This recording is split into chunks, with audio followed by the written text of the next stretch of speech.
E mātai ana ngā tauira o Rotorua i te atamira o te ao i roto i tā rātou mahi hanga karetao Rukuwai.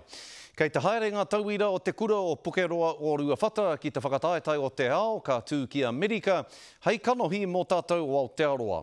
Heoi, he wero nui anō i mate nei ngā tauira nei ki te whakatatuki i mua i tā rātou piki ki runga i te wakarererangi ki Amerika. Aneira a pohatu roa wainga. He hīkaka e nei tamariki ki te whakaatu atu i ō rātou pukenga whakahaere karetao ki te whakataetai ao. First of all, I was very happy. I think I jumped around a lot.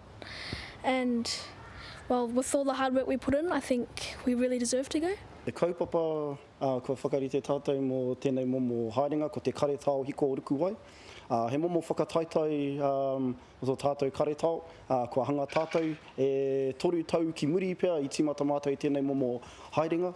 Koenei te hua i puta ko te whakakoe i ngā pukenga te aronga nui mā ngā tamariki i tēnei wā. Nā reira ko mātou pia ngā tore kai huruhuru pia e kia nei o tēnei momo whakataetai. It was amazing. I think I almost cried. We worked so hard, which was a big year. I was really excited to go and I was like jumping around everywhere.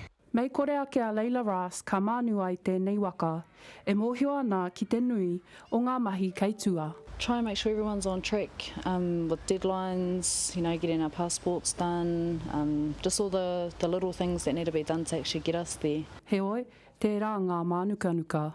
Ko te utu, tētai o ngā momoraru mō tātou ni, tata ki te whitu mano tāra mō ia tamaiti, kia haere ki tēnei momo whakataetai. Hei tā tēnei kai ako, ko te ono tekau mano tāra te paitai, kia haere hāneanea atu rātou ki Amerika.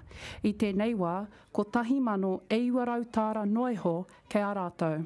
Ka mutu, ka tū tēnei whakataetai, a tahi marama. If we can't, I'll just feel sad for them, mainly for the kids. Makes me want to cry really thinking about that. I don't want to think about that. Nā tēnei kaupapa, I rena ai te taukāia ki wainga I e nei hoa. Beforehand, I didn't even know Dylan and Levin, and then now I literally know them as my best friends, which is really cool. Kia ea ai tēnei whainga, ai e nei hoa pirihonga, me whai pūtea, mā te aha I tō rātou whārangi Gavalaru, ā ko te pai tawhiti kua pai tata. Pohaturoa wainga, te karere.